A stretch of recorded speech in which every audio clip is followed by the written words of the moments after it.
Hello everyone, আজি চাগে ঘৰত বনাই আছোঁ লোকেল মুৰ্গী, ৰঙালাও আৰু আলুৱেদি বনাম। বাঁহগাজেদি বনাম বুলি ভাবিছিলোঁ, বাঁহগাজ পিঠাগুড়িয়েদি। লোকেল মুৰ্গী খাই ইমান বেছি ভাল লাগে নহয়, কিন্তু হাজবেণ্ডে নাখায়, উপায় নাই এতিয়া। ৰঙালাও আলুৱেদিও বনাম চিকেনখিনি। আৰু এইফালে মই তিতা কেৰেলা ভাজি আছোঁ।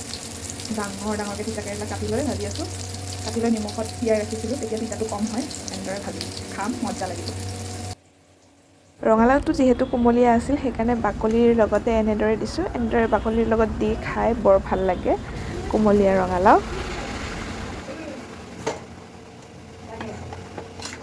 এইফালে এতিয়া চিকেনখন হৈ আছে আৰু এইফালে ভাত বনাই দিলোঁ আৰু চুকমনিটো গা ধুব লাগিব, দেৰিকৈ নিদিছোঁ। এয়া এতিয়া আমাৰ চুকু গা ধুব দেই। কলিজাই গা ধুই আছে।